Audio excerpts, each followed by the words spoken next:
अब बता, वो छुरा कहाँ है जिससे सुधा को मारा था? कहाँ है वो छुरा?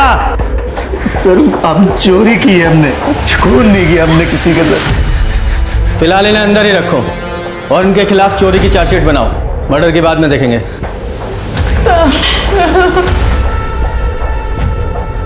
और ये आशीष के चाकू की फॉरेंसिक रिपोर्ट नेगेटिव आई है ना? जी सर। फिलहाल उसे छोड़ दो। सर, चांदनी विश्वास कल यहाँ पहुँच रहे हैं और सर शेखर और रेनू का फ़ोन ऑन हो गया। मैंने उनसे बात की, वो भी आ रहे हैं। सर, माँ को हमारा रिश्ता मंजूर नहीं था क्योंकि शेखर हमारी कास्ट का नहीं था। मैंने उन्हें समझाने की बहुत कोशिश की थी लेकिन वो मानी नहीं और मेरे लिए लड़का ढूंढने लगी। इसलिए मैंने और शेखर ने भागने की सोची, लेकिन मैंने सपने में भी नहीं सोचा था कि उसी दिन माँ के साथ। सर हम लोग उस दिन इंदौर भाग गए थे। वहाँ पे मेरे कुछ रिलेटिव्स थे जिन्होंने हमारी मदद की। घर से कितने बजे निकली थी? सर, करीब सुबह के 5 बजे के आसपास। अच्छा, ये भी तो हो सकता है कि घर से जाते वक्त जब तुमने अपनी माँ के पैर छुए तो उनकी आंख खुल गई, तुम्हारी और तुम्हारी माँ की लड़ाई हुई और वो लड़ाई झगड़ा सुनकर तुम अंदर आए और तुम दोनों ने मिलकर चित्रा जी को मार दिया। और फिर ये मुझे इंदौर वाली और शादी की कहानी सुना रहे हो तुम लोग। सर, क्या बोल रहे हैं आप? हमारी माँ थी वो, हम उन्हें कैसे मार सकते हैं? हाँ सर, हम क्यों मारेंगे उन्हें? तो फिर ये चाकू, इसकी क्या स्टोरी सुनाओगे? तुम्हारे पास से मिला ना, ये तुम्हारे बैग में था ना? सर ये चाकू हमने इंदौर में खरीदा था क्योंकि रेनू के बैग का लॉक जाम हो गया था और हमारा सारा सामान उसी बैग में था सर। और हमारे पास कोई और चारा नहीं था इस चाकू से बैग को काटने के लिए। पुलिस को बेवकूफ़ समझते हो तुम? बैग काटने के लिए इतना बड़ा चाकू कौन खरीदता है? सर हम लोग बहुत डरे हुए थे, हमें कुछ समझ में नहीं आ रहा था हम क्या करें। उस समय सर जो हमें सही लगा हमने वो किया। और सर ये दुकान का बिल सर, ये उसी दुकान का बिल है जहाँ से हमने सारा सामान और ये चाकू खरीदा था। फिलहाल तो जा सकते हो, लेकिन तुम्हारा सारा सामान यही हमारे पास रहेगा एज एविडेंस। शहर छोड़कर कहीं मत जाइएगा। जब तक ये केस सॉल्व नहीं हो जाता तब तक तो बिल्कुल भी नहीं। जाइए अभी। जी सर।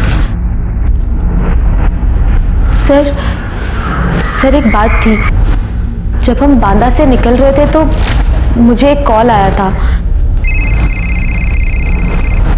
हेलो, उस आदमी ने कहा था कि उसने मेरी सारी मुसीबतें दूर कर दी है और अब मैं आराम से अपनी शादीशुदा जिंदगी एंजॉय कर सकती हूँ। किसका कॉल था? कौन से नंबर से? सर ये नंबर से। शर्मा, जरा इस नंबर पे कॉल लगाओ, देखो कौन है।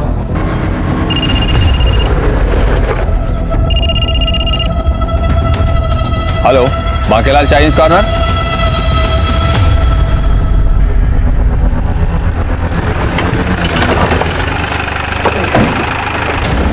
अरे आइए आइए साहब आइए।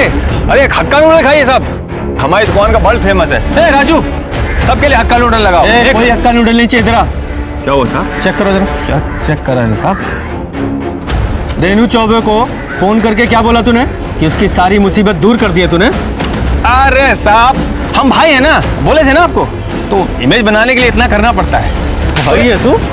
मतलब चित्रा को तूने मारा है ना? क्या आप लोग क्या बात कर रहे हैं साहब? वो तो बताए ना आपको, इंप्रेशन जमाने के लिए ऐसे फोन करते थे। कब से ट्राई कर रहे थे साहब, तो सोचा थोड़ा बात हो जाएगा तो 450 रुपया भी बिल का मांग लेंगे। ऐसे बातें बना बना के नाम नहीं कमाया जाता। क्या ये भाईगिरी का जो नाटक करता है ना तू, उसे छोड़ और वो पायल और छवि को जो तूने पार्सल भिजवाए थे खाने के, उसी तरह के पार्सल बना और गरीबों में बांट, जब नाम ज्यादा हो जाएगा तेरा। क्या बात कर रहे हैं साहब? उसका पैसा तो गोपाल ने दे दिया था, वो बॉयफ्रेंड है ना उसका। हमें बताने के लिए मना किया तो नहीं बताया। लेकिन पायल ने हमें बताया था कि वो उसका दोस्त है। क्या बात कर रही है मैडम? अब सबको कैसे बताएगी कि उसका बॉयफ्रेंड सैंडविच वाले के यहाँ हेल्पर है? छोटा लोग को अच्छा नहीं समझते ना लोग, दुनिया बहुत खराब है सर, हम कॉलेज के बाहर सैंडविच के स्टॉल पर अक्सर खाने जाते थे। तब हमें गोपाल से प्यार हो गया। हमने सोचा हम ये बात किसी को नहीं बताएंगे। लेकिन फिर भी तुम्हारी माँ को तुम्हारे प्यार के बारे में पता चल गया? हाँ सर, एक दिन जब हम दोनों साथ में थे तब। मम्मी, आंटी मेरी बेटी से दूर है, समझा? मम्मा मैं इसे प्यार करती हूँ। हाँ, कोई नहीं मिला क्या? मैं टिफिन बनाती हूँ, तू क्या सैंडविच बनाएगी दिगंबर? इसीलिए कॉलेज भेजा था तुझे? तू मेरी बेटी से दूर रह, समझा? वरना काट के फेंक दूंगी तुझे। अच्छा, तो इसलिए तुमने अपनी माँ को मारने का सोचा, और इसलिए 10 फरवरी की सुबह 6:30 बजे जब तुम कॉलेज जाने के लिए निकली तो अपने घर का दरवाजा खुला छोड़ दिया ताकि ये गोपाल तुम्हारे घर में आ सके। ये घर में आया और सुधा जी को मार डाला। सैंडविच की दुकान में काम करता है ना तू? चाकू पाना तेरे लिए कौन सी बड़ी बात है? सर आप क्या बोल रहे हैं सर? हमने कुछ नहीं किया सर, हम सच बोल रहे हैं सर। तो फिर 10 फरवरी की सुबह 6:30 बजे तेरे फोन की लोकेशन पायल के घर पे क्यों है? सर वो हम कभी कभी पायल को कॉलेज तक छोड़ने जाते सर। सुबह सुबह सड़कों पर कोई नहीं होता ना, तो हमें मौका मिल जाता है साथ रहने का, बस सर, और कुछ नहीं। तो इस बात का क्या प्रूफ है कि 10 तारीख की सुबह तुम दोनों साथ में थे? सर हमारा यकीन कीजिए, उस दिन हमें छवि ने भी देखा था सर। गुप्ता सर, जब तक ये बात कंफर्म नहीं हो जाती इस गोपाल को कस्टडी में रखो। सर आप क्या बोल रहे हैं सर? सच रहे, हमने कुछ नहीं किया, यकीन कीजिए हमारा। सर हमारा यकीन कीजिए सर, हम सच बोल रहे हैं सर। सामने विश्वास आई है।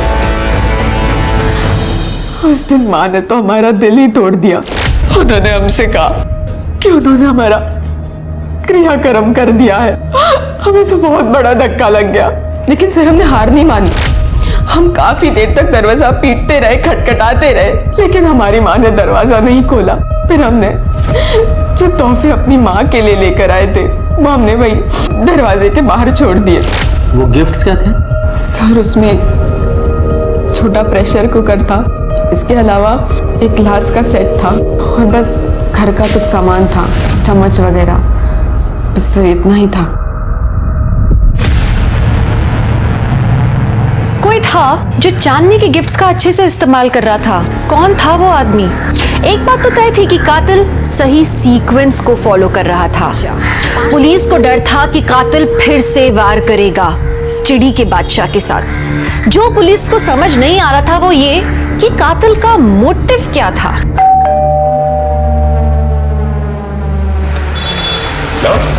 अरे बार बार खाना देने की जरूरत नहीं है। अरे रख लीजिए, पहले ही आपके लिए बहुत कुछ कर चुके हैं। ये खाना का चीज मतलब हम समझे नहीं। वो सुधा आंटी को रास्ते से कौन हटाया? हाँ? अब इतना तो बनता है ना, वो गोपाल दोस्त है हमारा। परेशान मत होइए, आपकी शादी में चाइनीज हम ही सप्लाई करेंगे, ठीक है? कोई परेशानी हो हमें बताइए। रखिए रखिए रखिए, मिलते हैं।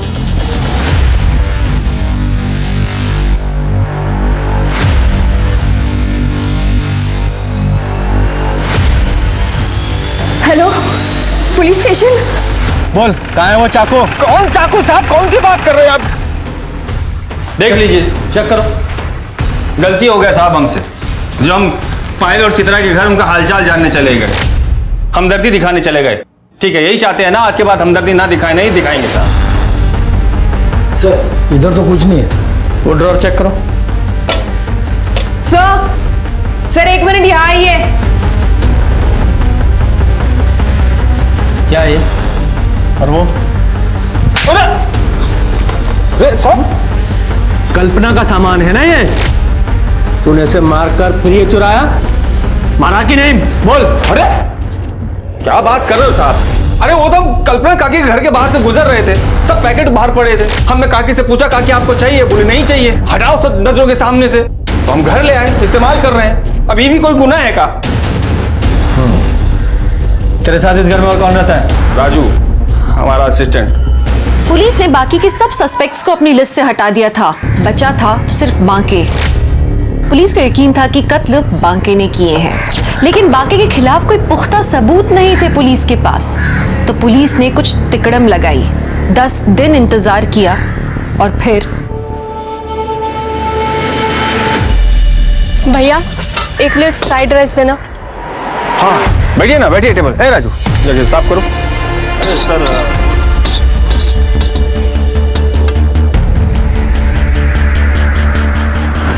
राजू, जरा संभालो इसको।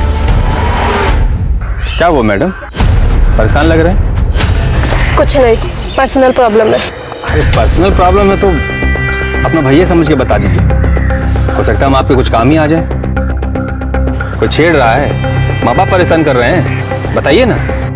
हमें छोटी बहन जैसी हैं आप, बोल दीजिए, बताइए हमें।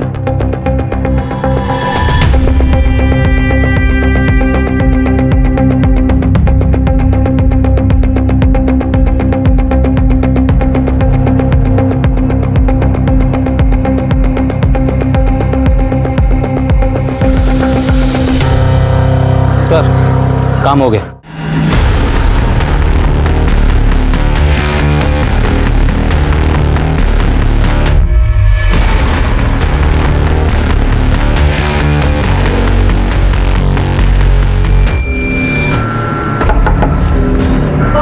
मीना जी दरवाजा खोलिए, आपकी बेटी का एक्सीडेंट हो गया है। कहाँ है मेरी बेटी? Well done ASI Meena.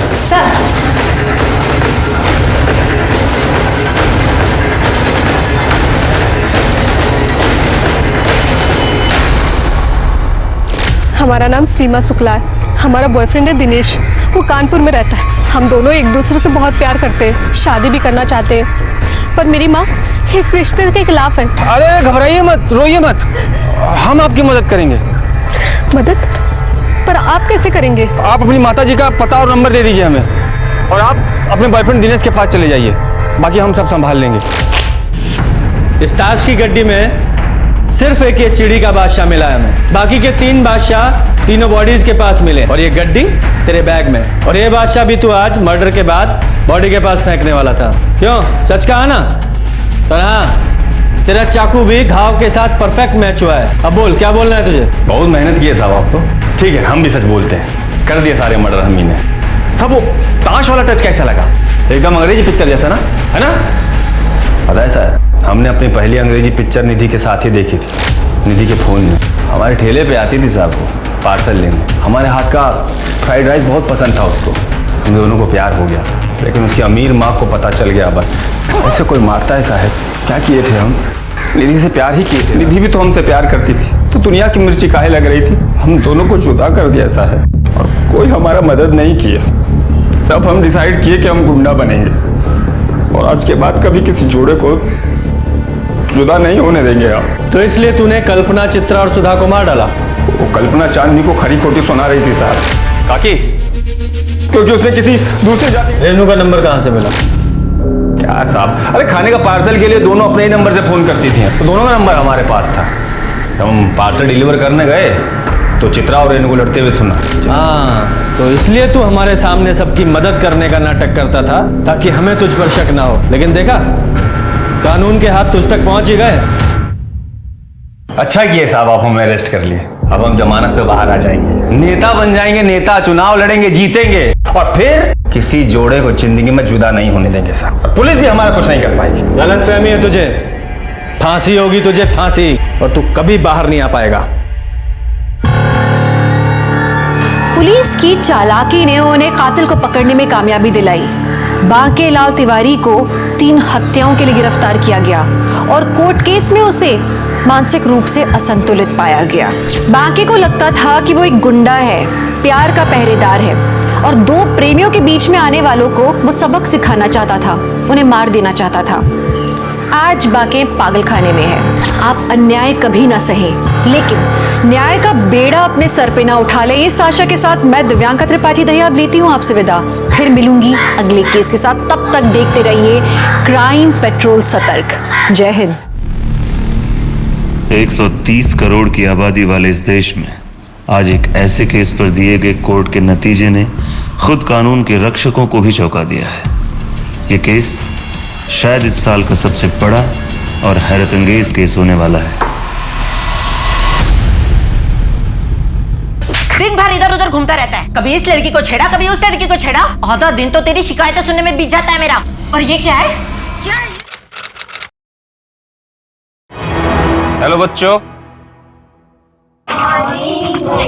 Good morning, good morning. अच्छा, आज कुछ नया करते हैं, ठीक है?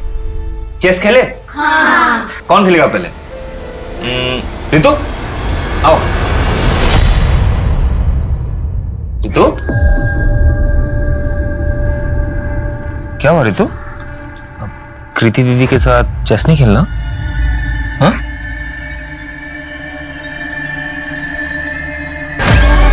ये क्या हुआ? वो खाना बनाते टाइम। बचपन से बच्चों को सिखाया जाता है कि अनजान लोगों से बात न करें। ये जताया जाता है कि उन्हें अनजान लोगों से खतरा है। लेकिन आपको ये जानकर हैरानी होगी कि सेक्सुअल हरासमेंट के अधिकतर केसेस में जान पहचान के या घर के लोग दोषी निकलते हैं। तो अब किससे बच के रहना चाहिए, अनजान से या जान पहचान वाले से? नमस्कार, मैं दिव्यांका त्रिपाठी दहिया स्वागत करती हूँ आपका क्राइम पेट्रोल 70 के आज के खास एपिसोड में। ऋतु के हाथ में जो चोट लगी है ना कृति, मैं कह रहा हूँ उसका भाई उसके साथ घर पे जरूर मारपीट करता होगा।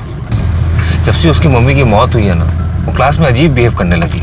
काश मैं उसकी मदद कर सकता। मदद ही तो कर रहे हैं ना आप। अपने एनजीओ में उसे पढ़ा लिखा कर उसके पैरों पे खड़े होने में हेल्प ही तो कर रहे हैं। ऐसे नहीं, ऐसा कुछ जिससे मैं उसे उस नर्क से निकाल सकूं। कोई भी लड़की डोमेस्टिक वायलेंस डिजर्व नहीं करती। उसे इंडिपेंडेंट होना चाहिए। इंडिपेंडेंस से याद आया, गाड़ी चलाना सीख लो। मुझे गाड़ी चलाने भी आती है और मैं चलाती भी हूँ। वो बस ये नैरो लेन्स और भीड़ भाड़ वाली जगह में नहीं चलती मुझसे। भीड़ भाड़ में चलाओ, कॉन्फिडेंस बढ़ाओ अपना, ठीक है? बाकी मैं तो हुई। ठीक है।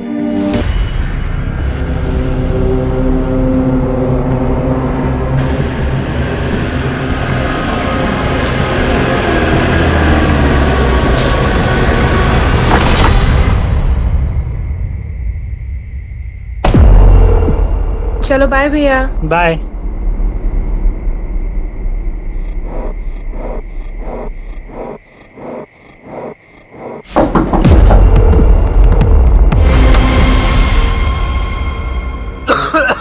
अरे मेरी सांस ही नहीं चल रही है। क्या घर में धुआं कर रखा है पूरा? ये धूप के धुएं से मेरी जान लेगी क्या? आप रोज रोज दारू पी के घर में आते हो, पूरे घर में गंद फैलाते हो, इसीलिए ये धूप जलाना पड़ता है मुझे। तू बेटा सुनना, जरा दही लेके आना बाजू की दुकान से। मम्मी मैं बहुत ज्यादा थक गई हूँ, अभी सोने जा रही हूँ। Good night. अरे सुनो तो, यहाँ पे किसी को मेरी कुछ पड़ी नहीं है, सब अपनी अपनी दुनिया में मस्त है। हे भगवान, ये अनुज जैसा एक अच्छा सा बेटा दे देता मुझे। जिंदगी का सबसे बड़ा झूठ है आई एम फाइन। हर कोई अपनी जिंदगी में मुसीबतों से जूझ रहा है। प्रॉब्लम बड़ी हो या छोटी, बात करना बहुत जरूरी है। हमारा मन है गुब्बारा और टेंशन है हवा। अगर हवा ज्यादा भर जाए तो गुब्बारा फट जाता है। वैसे ही अगर टेंशन ज्यादा बढ़ जाए तो सोचने की क्षमता खत्म हो जाती है और हमारा मन फट जाता है। दोस्तों, अगर कभी भी आप अपने आप को अकेला महसूस करते हैं तो मैं आपका दोस्त अनुज आपके साथ हूं। मुझे कांटेक्ट करने के लिए मेरे सोशल मीडिया हैंडल पर कांटेक्ट करें। लिंक और डिटेल्स नीचे है। आप मुझे ईमेल भी कर सकते हैं, उसका भी डिटेल्स नीचे। आज के लिए मैं आपका दोस्त अनुज आपसे विदा लेता हूं। Take care.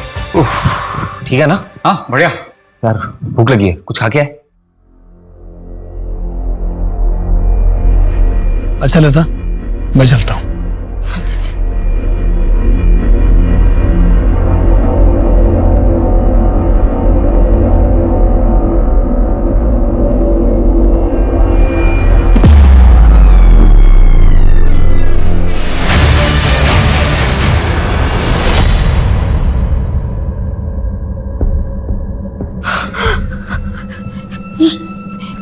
ये कैसे हो गया? पता नहीं आई।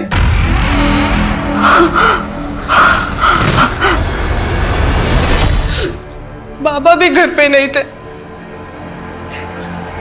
मैंने भैया को कॉल करके बुला लिया। ये रहा सिलेंडर, देखिए ना इसका पाइप फिट नहीं हो रहा मुझसे।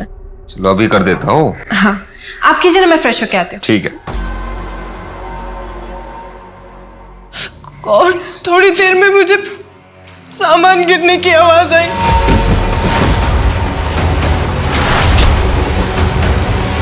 भैया,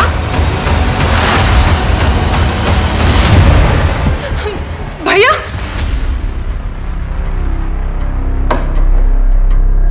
दरवाजा कब से खराब है? सर आज सुबह से ही खराब है।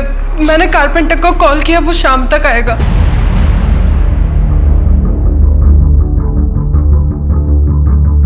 ये चाकू इसी घर का है? नहीं सर। आप हॉस्पिटल अकेली गई थी? नहीं, जेठ जी मेरे साथ आए थे। आपको किसी पर कोई शक? नहीं। कौन कर सकता है ये? पता नहीं। क्या हो रहा है यहाँ पे? हाँ? क्या हो रहा है यहाँ पे? एक मिनट रुकिए, आप कौन? सर ये मेरे बाबा हैं। और ये कौन है? अनुज। हाँ? भाई साहब? भाई साहब कहाँ से आ रहे हैं आप? वो क्या बोलते हैं, वो बाजार से आ रहा हूं मैं।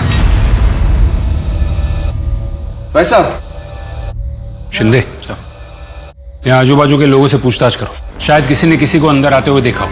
और सोसाइटी के वॉचमैन से भी पूछताछ करो, शायद उसने भी कुछ देखा हो। Right sir.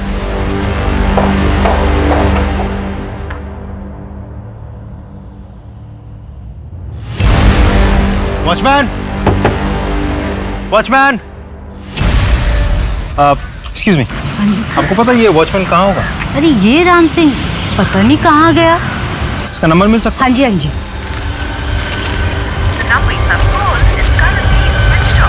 ये वॉचमैन का फोन ट्रैकिंग पे डालो और ऑन होते ही मुझे इन्फॉर्म करो, और उसकी बैंक डिटेल्स भी निकलवाओ, और उस पर नजर रखो कि वो कोई पैसे विड्रॉ करता है या नहीं। सर। और ये फिंगरप्रिंट्स लेने के लिए फॉरेंसिक डिपार्टमेंट कब आ रहा है? सर टीम पहुंचती होगी। सर अब तक हमने एक ही तरफ की कहानी सुनी है, क्या कीर्ति पे हम इतना भरोसा कर सकते हैं कि वो हमसे सच ही बोल रही है? शिंदे, फिलहाल तो कोई भी शक के दायरे से बाहर नहीं है, कीर्ति भी नहीं। कानून सिर्फ सबूत पर भरोसा करता है। एक काम करो, अनुज की कॉल डिटेल्स निकालो। सर मेरा ब्रोकर का काम है। अनुज मेरा बहुत अच्छा दोस्त था। अभी कुछ दिन पहले ही मेरे 2-3 घरों के लिए उसी ने किराएदार दिए थे। कमीशन तक नहीं ली सर मुझसे, हमेशा सबकी हेल्प करता था। उसकी कोई गर्लफ्रेंड थी? नहीं सर। कीर्ति और अनुज के बीच रिश्ता कैसा था? नॉर्मल था सर, एक नॉर्मल भाई बहन के बीच में जैसा बॉन्ड होता है वैसा ही था। सर बड़ी अच्छी लड़की है कीर्ति, कॉलेज से आकर मैथ्स पढ़ाती है मेरी बेटी को। बहुत अच्छे नंबर आए हैं इस बार एग्जाम में सर। लेकिन कीर्ति के पिता ओम है ना, वो एक नंबर का शराबी और बेवड़ा है। लेकिन अनुज, वो तो हीरा था, हीरा। वो एक एनजीओ चलाता था, कन्या विकास संस्था।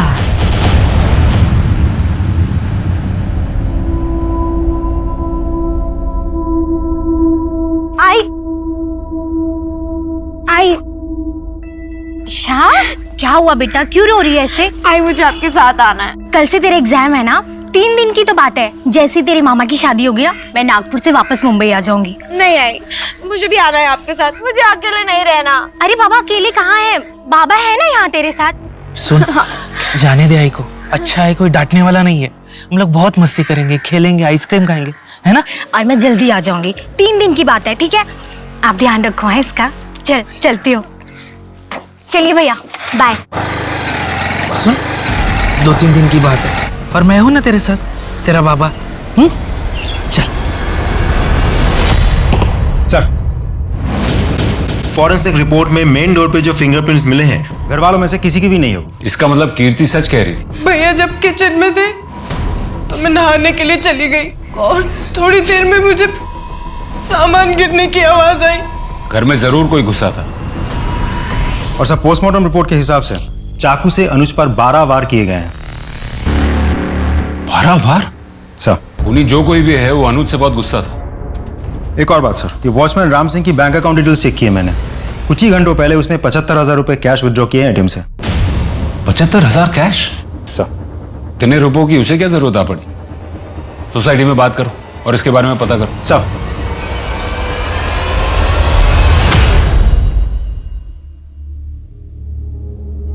ताऊ जी, खाना।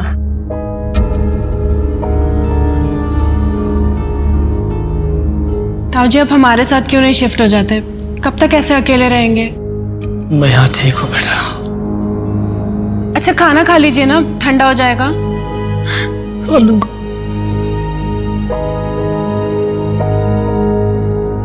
अनुज के साथ किसने किया होगा ये सब? तुम दोनों में तो एक दोस्ती जैसा रिश्ता था ना बेटा। शायद अनुज ने तुझे कभी बताया हो। नहीं ताऊ जी। ताऊ जी बेटा, मैं एक रिक्वेस्ट करना चाहता हूं तुझसे। बोलिए ना। एनजीओ शुरू किया था अनुज की मम्मी ने, और उसके जाने के बाद अनुज ही संभालता था उसे। मेरी एक रिक्वेस्ट है बेटा, एनजीओ को तू संभाल ले। ताऊ जी लेकिन मैं कैसे कर पाऊंगी ये सब? कर पाएगी बेटा, मेरा विश्वास है तू कर पाएगी। करेगी ना? बोल। ये लो क्या पी रहे हो तुम लोग? हाँ तुम लोग रोज बोलते थे ना मैं तुमको कभी नहीं पिलाता हूँ। ये लो आज मेरी तरफ से, वो भी अंग्रेजी वाली। ये मार, ये देख।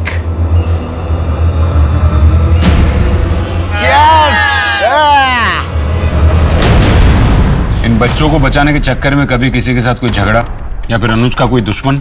नहीं सर, अनुज सर का ऐसा कोई दुश्मन नहीं था। कहीं ऐसा तो नहीं कि हाल फिलहाल में कोई फोन कॉल, कोई धमकी या इससे पहले कुछ हुआ हो ऐसा कुछ? Thank you so much.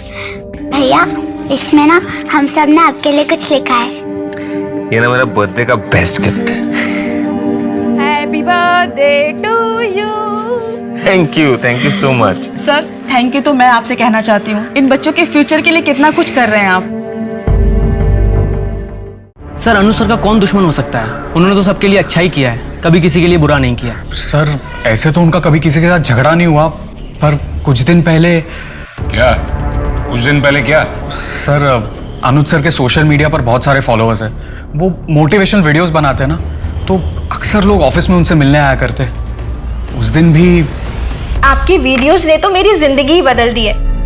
मुझे अपनी लाइफ के बारे में सोचने की इंस्पिरेशन आपके वीडियोस देखकर ही मिलती है। और फिर मुझे लगा कि मैं तो अपने पति से प्यार ही नहीं करती। क्या है ना, अरेंज मैरिज में प्यार होने के लिए थोड़ा सा वक्त लगता है। नहीं ऐसा नहीं है, मैं तो उनसे डिवोर्स ले रही हूँ। अगर आप 100% श्योर है इस चीज को लेकर, मतलब डिवोर्स को लेकर, तो फिर आपको वही करना चाहिए जो आपको ठीक लगे। ये आपकी जिंदगी है। ये आपके लिए। अपने दर्शकों से मैं यूजुअली गिफ्ट एक्सेप्ट नहीं करता हूँ। I am sorry. मैं सिर्फ आपकी दर्शक थोड़ी ना हूँ, हमारे बीच तो एक अलग सा कनेक्शन है, दोस्ती का या फिर उससे भी कहीं ज्यादा। ठीक है, मैं ये अपने एनजीओ के बच्चों में बांट दूंगा। Thank you. फिर मैं आपको नेक्स्ट टाइम कुछ ऐसा गिफ्ट दूंगी कि आप किसी और के साथ शेयर नहीं कर पाएंगे। 2 दिन के लिए मेरे पति बाहर जा रहे हैं, हम डिनर पर चले?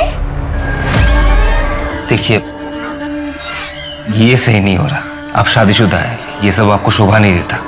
पर मैं सर आपको वो मीटिंग के लिए जाना था ना? हाँ। बाय। उस दिन के बाद भी उस लड़की ने सर को बार बार कॉल करके परेशान कर दिया। अनुज सर के लगातार मना करने के बाद भी उस लड़की ने सर के साथ कॉल पर गाली गलौज तक की।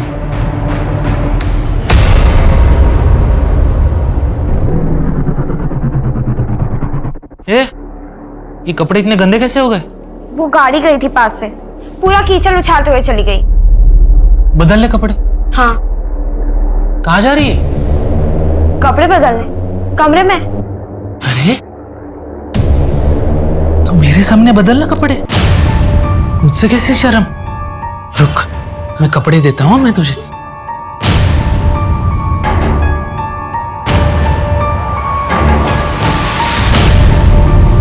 ये ले, बदल ले मेरे सामने। बदल कपड़े, मैं बदलता हूँ। सर उस वॉचमैन राम सिंह के बारे में कुछ पता चला है। इस आदमी को इससे पहले 3 नौकरियों से निकाला गया है। इसके झगड़ालू स्वभाव की वजह से ये कहीं भी जाता है, लड़ाई करता है, झगड़ा करता है। एक और बात सर, इसके खिलाफ एक पुलिस कंप्लेंट भी है। एक आदमी को बहुत बुरी तरह से पीटा था इसने।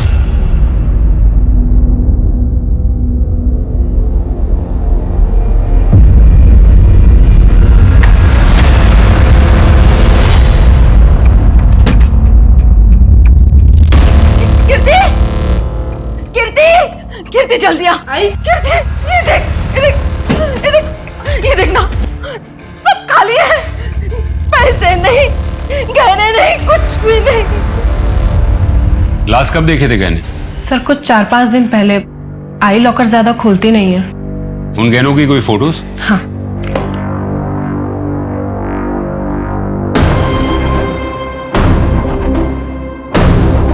सर ठीक है, आप लोग जा सकते हैं, पुलिस के बारे में पता करते हैं। जी। सर गहनों का गायब होना और अनुज के मर्डर के बीच कोई कनेक्शन तो नहीं है?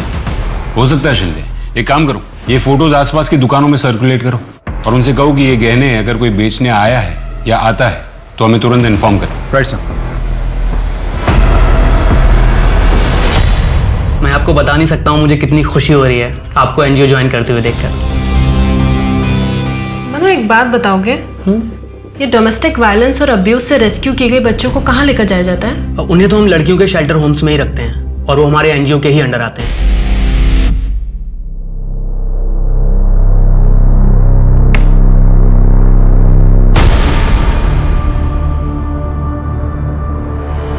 जली हुई रोटी।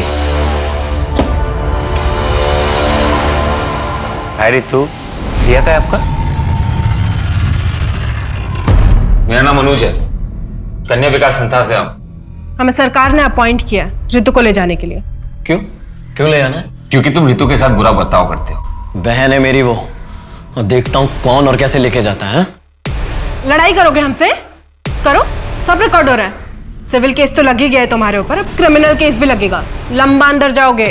रितु, बेटा इधर आओ। रितु, कहीं नहीं जाओगे तुम। करूंगा, हाँ? देख लूंगा तुम सबको।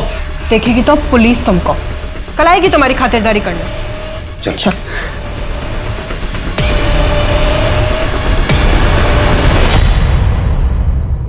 और ये शेल्टर होम्स कहाँ पर है? एक तो कोथरूड में है, दूसरा दापोली में।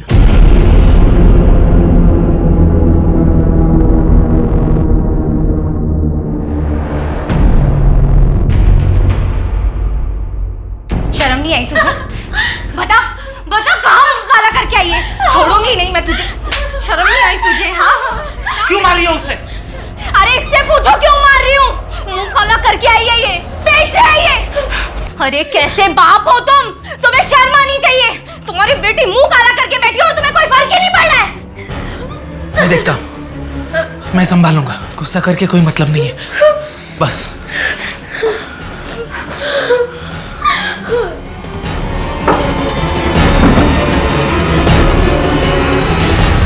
इसका कितना मिल जाएगा? असली तो है ना? खुद ही देख लो। ठीक है, मैं चेक करके बताता हूँ। देखो देखो।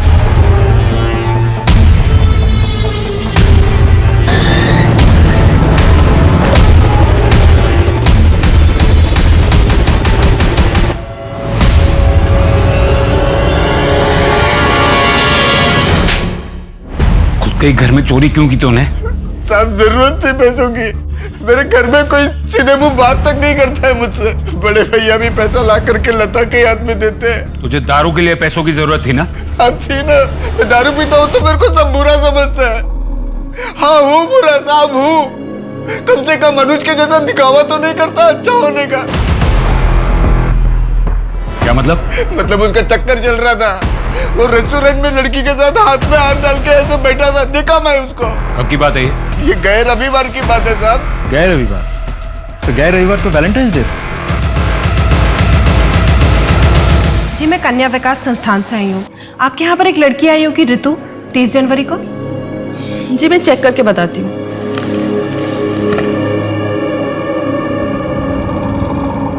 नहीं, ऋतु नाम की तो कोई लड़की नहीं आई है। शायद कोटहुड वाले शेल्टर होम ले गए हो। नहीं, वहां तो मैं पहले ही देख कर आई हूँ। वहां तो नहीं है। कहाँ गई होगी? 14 फरवरी का सीसीटीवी फुटेज दिखाओ। जी सर।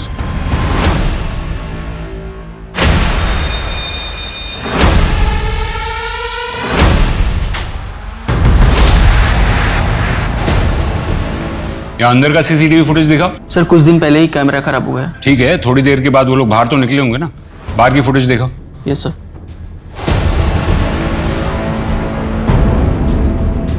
रुको रुको रुको। तो ये फुटेज क्लियर नहीं है, जिसकी वजह से गाड़ी का नंबर नहीं दिख रहा। एक काम करो, इस फुटेज की क्वालिटी ठीक करने के लिए आईटी टीम को भेजो। इस लड़की का पता लगना बहुत जरूरी है। सब आगे चलो।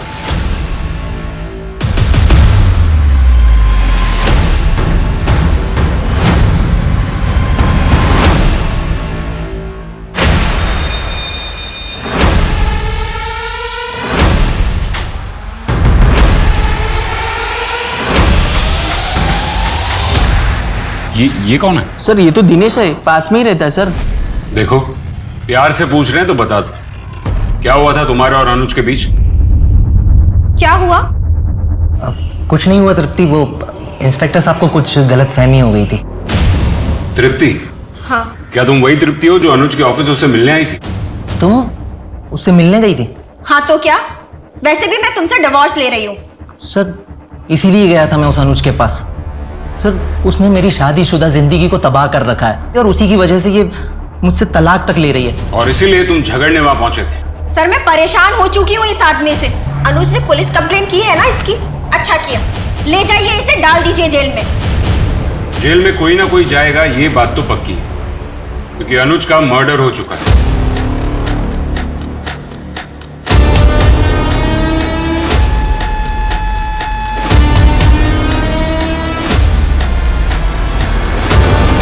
बहन कहाँ है मेरी? मुझे पता लग गया कि तुम्हें किसी सरकार ने नहीं भेजा था। छोड़ो मुझे। बहन कहाँ है मेरी? बचाओ, बचाओ मुझे। क्या हुआ? क्यों छेड़ रहे हो उसको? ये अपना काम करना। ये आदमी पता नहीं कौन है, मेरा रेप करने की कोशिश कर रहा है। सर उस स्कूटी का पता चल गया है, वो किसी श्रुति सिंह के नाम पर रजिस्टर्ड है, एड्रेस भी मिल गया है। गुड, चलो। सर ये चोट कैसे लगी? वो मैं गिर गई थी। आप और अनुज कब से एक साथ थे? यही कुछ साल भर से। साल भर से? कमाल है। अनुज ने कभी आपके बारे में उसके दोस्तों से या फैमिली मेंबर से बात नहीं की? एक्चुअली अनुज ये चाहता था कि पहले उसके पापा राजी हो जाएं, फिर वो सबको बताएगा। आप दोनों मिले कैसे थे? हम कॉलेज में मुंबई में एक साथ थे, उसके बाद मैं पूना आई जॉब के लिए और फिर हमने वहाँ मिलना स्टार्ट किया। आओ आओ आओ, ये देखो, ये रहा तुम्हारा नया घर। कैसा लगा? घर तो बहुत अच्छा है, थैंक यू सो मच यार। थैंक यू बोलने की कोई जरूरत नहीं है। एक्चुअली क्या है ना, मेरा दोस्त ब्रोकर है। अच्छा, तुम्हारी कोई गर्लफ्रेंड है? एक्चुअली मैं शादीशुदा हूँ, मेरा एक बेटा भी है। ओके।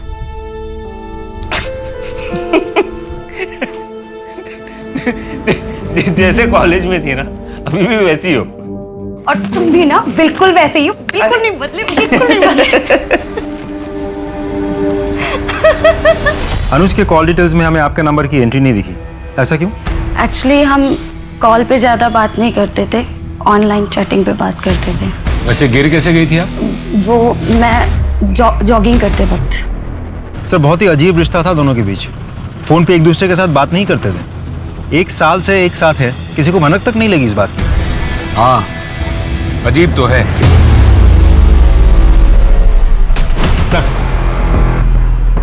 वॉचमैन राम सिंह ने छपरा के एक एटीएम से पैसे विथड्रॉ किए। छपरा में ही उसका परमानेंट एड्रेस भी है। बिहार पुलिस से कांटेक्ट करो और उनसे कहो कि उस लोकेशन पे रेड करें। Right sir.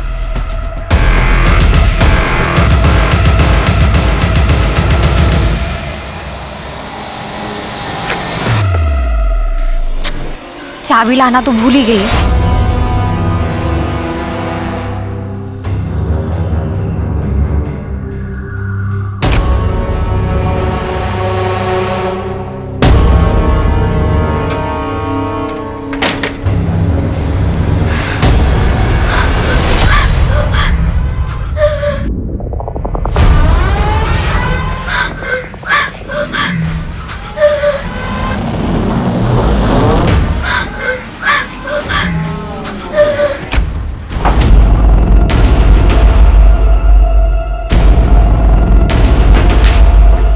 ये क्या कर रहे थे तुम?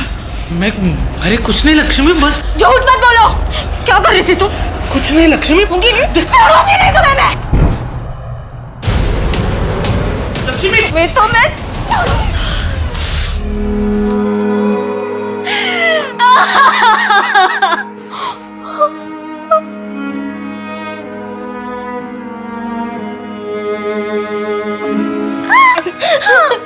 मुझे माफ कर दे बेटा, तेरे साथ इतना सब होता है और मैं कुछ नहीं है। आपकी कोई गलती नहीं।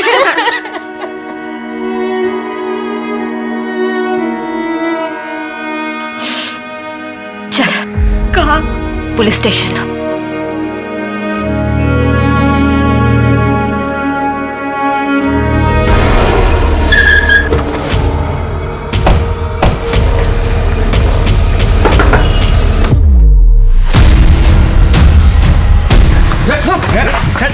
सच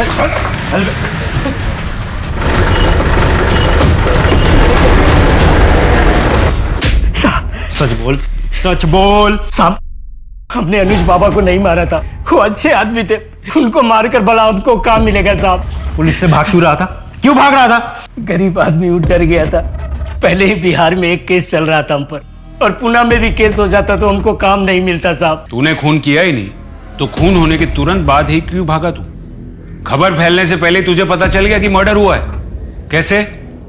तूने किया ही नहीं तो तुझे कैसे पता?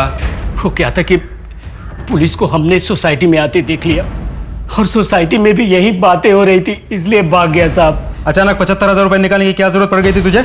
काफी लोगों के उधार चुका देते साहब, इसलिए मैंने पैसे निकाले, सोचा सबका कर्जा चुकता कर दूं। अच्छा ठीक है, तू सच बोल रहा है झूठ इसका अभी पता चल जाएगा। इसके फिंगरप्रिंट्स लो। क्यों साहब? क्यों? अभी तो तू कह रहा था ना तेरा ऐसे कोई लेना देना नहीं है, फिर उंगलियों के निशान देने में इतना घबरा क्यों रहा है? ये क्या कर रहे हैं आप? चल अंगूठा डाल। डाल साहब रुकिए साहब, हम बताते हैं साहब। उस दिन हम सोसाइटी में ही थे, ड्यूटी पे था, तभी कुछ टूटने और फूटने की आवाजें सुनाई दी। वही आवाज सुनकर मैं वहां पहुंच गया था साहब। बाकी मैंने मर्डर नहीं किया, मैं सच बोल रहा हूं साहब। तूने मर्डर नहीं किया तो किसने किया? बोल।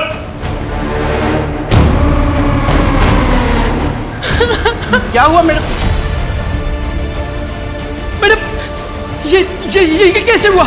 इसलिए साहब हमने एटीएम से 75,000 रुपया निकाले और अपने गांव भाग गए, क्योंकि पहले से ही हमारा नाम पुलिस रिकॉर्ड्स में था, और फिर से किसी केस में हमारा नाम ना आ जाए, इसलिए मैं यहाँ से भाग गया।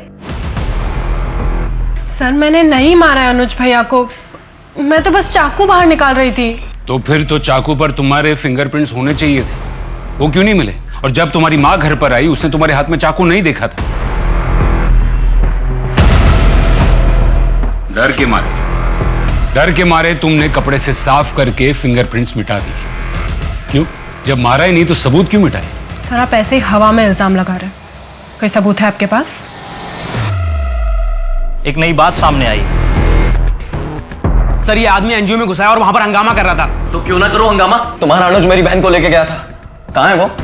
सर ये बात इससे 10 बार कह चुका हूँ। सर इसकी बहन का नाम हमारे रिकॉर्ड्स में नहीं है, और अगर वो सर हमारे एनजीओ आई भी होती तो हम उसे शेल्टर होम भेजते। पुणे में 2 शेल्टर होम है और मैंने दोनों जगह बात की है। इसकी बहन ऋतु का नाम वहां भी नहीं है। सर ये बिल्कुल झूठ बोल रहा है। कौन कौन आया था तुम्हारी बहन को लेने? सर अनुज था और साथ में एक सरकारी कस्टोडियन लड़की थी। किस दिन की बात है ये? 30 तारीख को 3 बजे के आसपास। शिंदे अनुज की कॉल डिटेल्स एक बार फिर से चेक करो, खास करके 30 तारीख की डिटेल्स चेक करो। अनुज की कॉल डिटेल से हमें पता चलता है कि 30 तारीख को दोपहर 3:30 बजे के आसपास तुम्हारी उसके साथ बात हुई थी। क्या बात हुई थी? काफी पुरानी बात है सर, मुझे ठीक से याद नहीं है। हम याद दिलाते हैं। किसी लड़की के बारे में बात हुई थी तुम्हारी? लड़की? हाँ सर याद आया, मेरे पास काफी खाली घरों की चाबियां पड़ी रहती हैं। उस दिन अनुज ने भी मुझसे एक घर की चाबी ली थी। हाँ हेलो पंकज, ये अंबिका नगर वाले घर की चाबी मिलेगी क्या? क्यों, पार्टी करनी क्या तुझे वहाँ पे? अरे नहीं यार, कोई पार्टी वार्टी नहीं करना है, बस तू चाबी दे दे मुझे। अच्छा बच्चों, लड़की का चक्कर है। चल वही से दे दे चाबी अब। लेकिन 1 घंटे में चाबी वापस कर दी थी सर उसने मुझे। 1 घंटा काफी होता है उस चाबी की कॉपी बनाने के लिए। कहाँ है वो घर?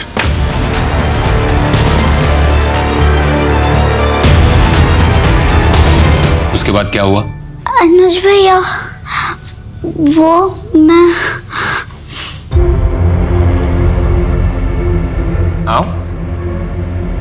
आओ, शेल्टर होम मंडे को खुलेगा, तब तक तुम यहीं पे रहोगी, ठीक है?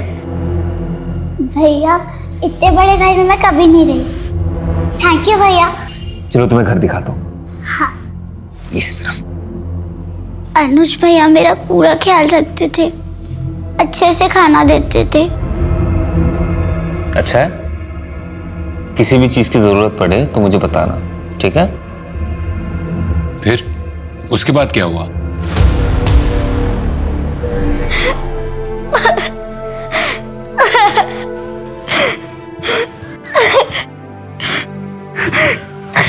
हमने अभी अभी ऋतु को एक खाली घर से रेस्क्यू किया है। तुम तो जानती हो ना ऋतु को। ऋतु ने हमें बताया कि अनुज ने उसे फिजिकली मोलेस्ट किया था।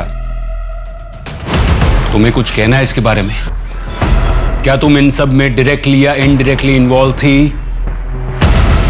तुम भी तो थी ना रितु को उसके भाई के घर से बाहर निकालने में। बताओ कीर्ति, तुमने अनुज का खून क्यों किया? सर आप अभी भी हवा में इल्जाम लगा रहे हैं। मैं आपको पहले भी बोल चुकी हूँ, मैंने अनुज भैया को नहीं मारा है। बाकी अगर कोई सबूत है आपके पास तो दिखाइए। सबूत नहीं है, आई विटनेस है जिसने तुम्हें मर्डर वेपन हाथ में पकड़े हुए देखा था और फिर तुमने उस वेपन पर से अपने फिंगरप्रिंट्स मिटा दिए। इसलिए सबूत ना होने के कारण तुम पर मर्डर तो नहीं लेकिन मर्डर वेपन के साथ छेड़छाड़ करने का केस तो बनता है और जब तक ये केस कोर्ट में नहीं जाता तुमको यहीं रहना होगा।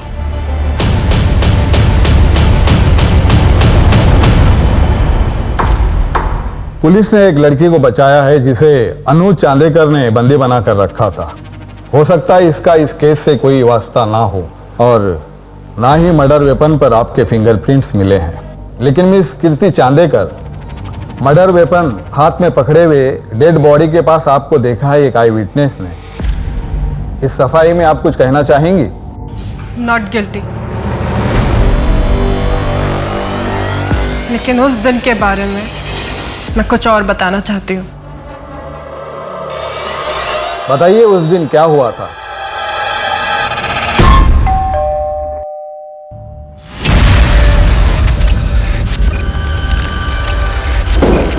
काकी का है? वो उनका डायलिसिस का दिन है ना आज, तो ताऊ जी के साथ ही गई है। ये रहा सिलेंडर, देखिए। पता नहीं इसका पाइप फिट ही नहीं हो रहा है, मुझसे बहुत ट्राई किया मैंने, तो आपको फोन। भैया भैया ये क्या कर रहे हैं आप ये? भैया नहीं, छोड़ो मुझे।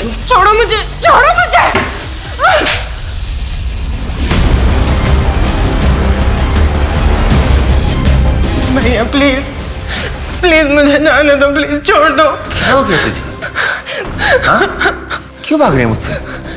भैया नहीं, छोड़ो मुझे।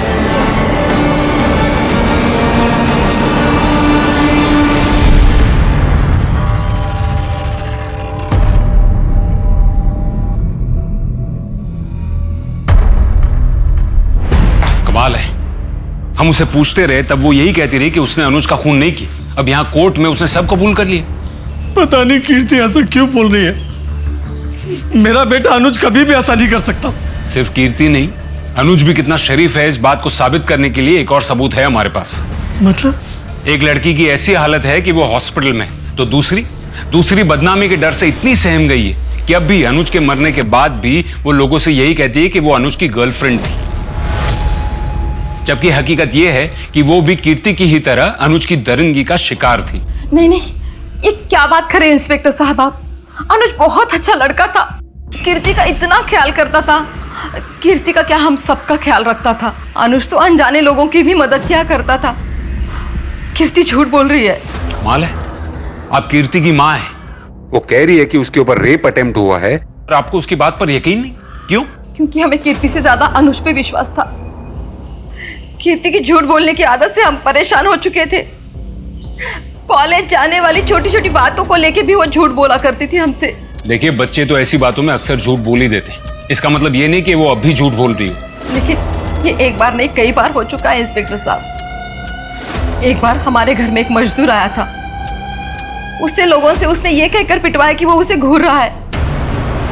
आप ही बताइए, कीर्ति की बातों पे विश्वास कैसे करें? लगभग 1 महीने से ज्यादा ये केस कोर्ट में अटका रहा। जब बात रेप की होती है, मॉलेस्टेशन की होती है, तो समाज की सोच ही उलट जाती है। जहां किसी और केस में गुनहगार से सवाल किए जाते हैं, वहीं जब बात हो रेप की तो उस पीड़ित औरत से सवाल किए जाने लगते हैं। उल्टा उस लड़की पर ही दोष लगने लगते हैं कि उसने कुछ किया होगा, उसने उकसाया होगा, गलत कपड़े पहने होंगे, गलत टाइम पर घर से निकली होगी, वगैरह वगैरह। इसी के चलते भारतीय न्याय प्रणाली में औरतों के खिलाफ हो रहे रेप्स, बढ़ते हुए अपराधों को लेकर ठोस कानून बनाए गए हैं। लेकिन कई बार लोग इन्हीं कानूनों का गलत इस्तेमाल करते हैं, जिससे सही और गलत में अंतर करना मुश्किल हो जाता है। लेकिन यहाँ सवाल ये उठता है कि क्या कीर्ति वैसी थी जो झूठ का सहारा लेकर अनुज को बदनाम कर रही थी? आप ये कह रहे हैं कि अनूप चांदेकर काफी सालों से आप पर रेप करते आए हैं? जी सर, मैं 13 साल की थी, तब से वो ये सब करते आए मेरे साथ। मेरा 13th बर्थडे था, तब उन्होंने सबसे पहले। भैया हम कहाँ जा रहे हैं? भैया भैया रुको ना, कहाँ जा रहे हैं हम? बोलो ना।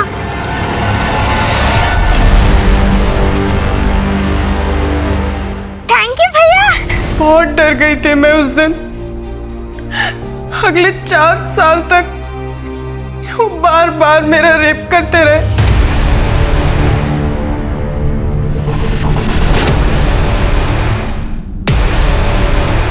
क्या सोच रहे हैं सर? अब तो केस भी सॉल्व हो गया। शिंदे, अभी भी ऐसा लग रहा है जैसे केस की कुछ कड़ियां अब भी जुड़नी बाकी है। मैंने बहुत कोशिश की कि मम्मी को सब कुछ बता दूं। अरे वाह कीर्ति, नई फ्रॉक किसने दी? अनुज भैया ने। कितनी खूबसूरत फ्रॉक है, कितनी छान दिसते तुला। लेकिन इतनी गंदी कैसे हो गई है? वो अनुज भैया ने कहा सामने पहनने के लिए। ठीक है, एक गंदी हो गई ना फ्रॉक, जाके बदली कर दे। हाँ?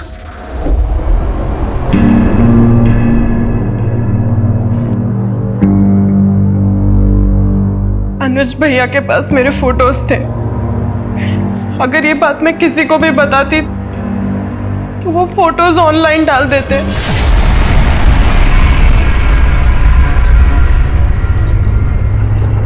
पुलिस के पास कोई सबूत है जिससे ये प्रूव हो सके कि ये एक्ट ऑफ सेल्फ डिफेंस नहीं, प्लान्ड मर्डर था? नहीं मिलॉर्ड। अभी कुछ ही समय पहले सेल्फ डिफेंस का ऐसा ही एक केस मुंबई में सामने आया था, लेकिन सेक्शन 100 के तहत यहाँ की सारी दलीलें सुनने के बाद एक्ट ऑफ सेल्फ डिफेंस के चलते सेक्शन 100 के तहत कोर्ट कीर्ति चांदेकर को बाइज्जत बरी करती है।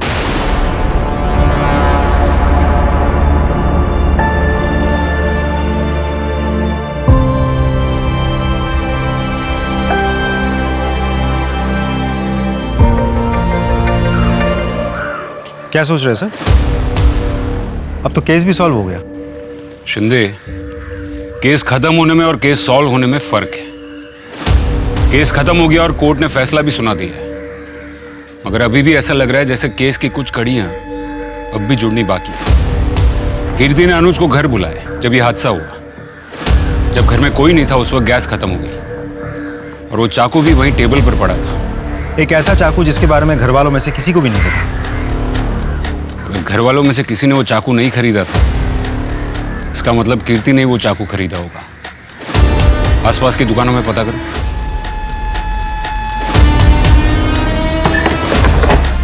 साहब कुछ याद नहीं, कौन और कब ले गया था? फोटो चेक कीजिए।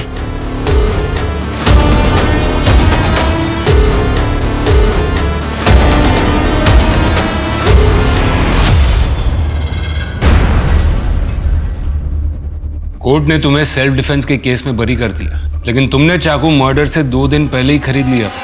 क्यों? तुमको पहले से ही पता था कि सेल्फ डिफेंस में उसकी जरूरत पड़ेगी। ये कोई सेल्फ डिफेंस के लिए नहीं, बल्कि बहुत ही शातिर तरीके से प्लान किया गया मर्डर था, है ना? आपको क्या लगता है कोर्ट में हर कोई झूठ ही बोलता है या थोड़ा बहुत सच भी बोलता है?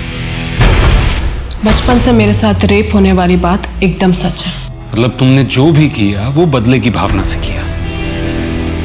लेकिन एक बात समझ में नहीं आई, अगर तुमको अनुज को मारना ही था तो इतने सालों के बाद क्यों मारा?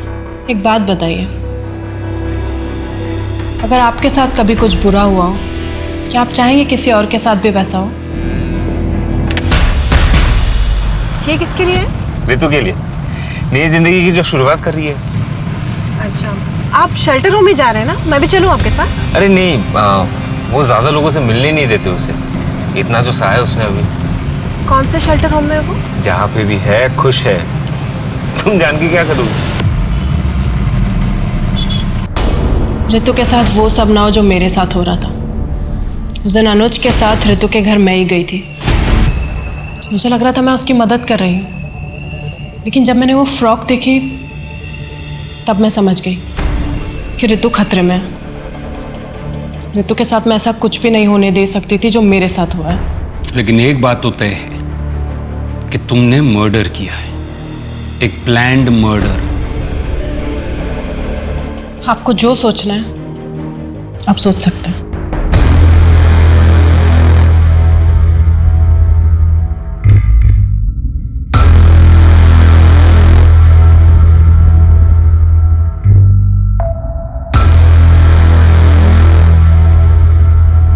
कानून जज्बातों पे नहीं चलता, लेकिन पुलिस वाले इंसान ही तो हैं। सही और गलत में वो फर्क साफ देख सकते हैं। कीर्ति ने खून किया, लेकिन उसके पीछे उसका इंटेंशन किसी की जान बचाने का था, सेल्फ डिफेंस नहीं, लेकिन डिफेंस तो था। अनुज जैसे दरिंदे अपने नापाक इरादे को पूरा करने के लिए हमेशा मौके की तलाश में रहते हैं, लेकिन हमें उनसे सतर्क रहना चाहिए। कानून के दायरे में रहते हुए हमें सही कदम उठाना चाहिए। अपने हो या पराये, आप सबसे सुरक्षित रहिए, अपना ख्याल रखिए। इसी के साथ मैं दिव्यांका त्रिपाठी दहिया लेती हूँ आपसे विदा। फिर मिलूंगी अगले केस के साथ। आप देखते रहिए क्राइम पेट्रोल सतर्क।